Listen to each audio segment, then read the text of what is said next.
បាទតកតងជាមួយទៅនឹងការចែកទានហើយ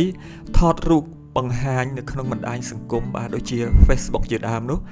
បាទសួរថាតើបានបនដែរឬក៏អត់បាទឆ្លើយតបទៅនឹងបញ្ហានេះដែរបាទគឺយើងត្រូវពិនិត្យទៅមើលលើចិត្តរបស់ខ្លួនឯងបាទថាតើនៅពេលដែលយើងធ្វើការចែកទានទៅឲ្យគេនោះចិត្តរបស់យើងស្ថិតនៅក្នុងសភាពចិត្តបែបណា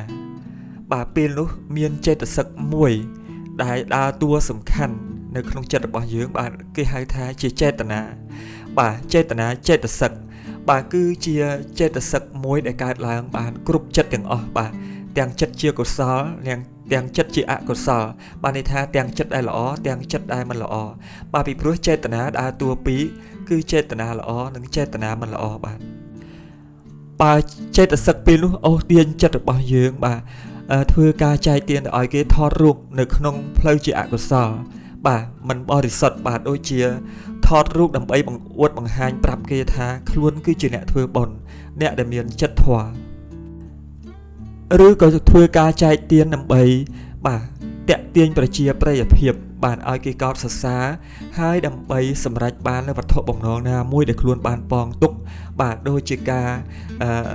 ធ្វើឲ្យមានកើតជាប្រយោជន៍ដល់ការងាររបស់ខ្លួនក្រុមហ៊ុនរបស់ខ្លួនដែលតាក់ទងជាមួយនឹងជំនួញឬក៏កិច្ចការផ្សេងនៅក្នុងសង្គមនេះបាទក្រៅពីនេះក៏នៅមានចេតនា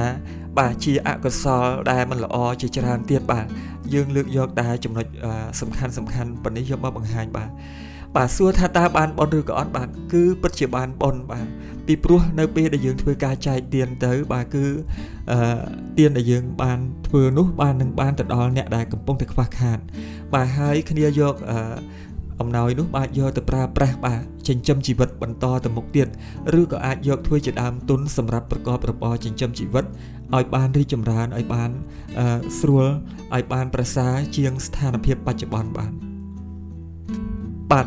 បុណ្យអ្វីត្បិតតែបានក៏ពិតមែនបាទក៏ប៉ុន្តែបើយើងធ្វើការវិភាគឲ្យដល់ទៅបាទបុណ្យដែលយើងទទួលបាននោះគឺវាមិនពេញលេញនោះទេបាទពីព្រោះវាជាបុណ្យដែលកើតចេញពីចេតនាចិត្តរបស់យើងមិនបរិសុទ្ធ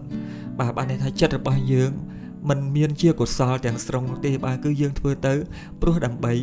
ចង់បានផលប្រយោជន៍អ្វីមួយយ៉ាងមកវិញបាទដូច្នេះបុណ្យនេះបានដែរក៏ប៉ុន្តែជាបុណ្យដែលមិនបរិសុទ្ធ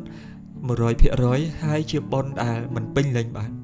ប៉ុន្តែទោះជាបីយ៉ាងណាក៏ប្រសើរជាងការដែលយើងមិនបានធ្វើអ្វីសោះនោះដែរបាទពីព្រោះកាលណាដែលយើងមិនបានធ្វើអ្វីសោះ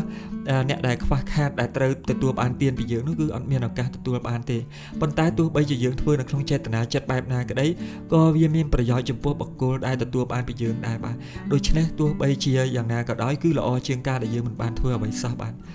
សូមអរគុណបាទចំពោះការតាមដានទស្សនានៅវីដេអូមួយនេះបាទសូមអរគុណសូមជម្រាបលាបាទសូមជូនពរពុកម៉ែបងប្អូនកូនក្មួយទាំងអស់បាទជួបប្រទះតែពុទ្ធពរទាំង4ប្រការកុំបីឃ្លៀងឃ្លាតឡើយ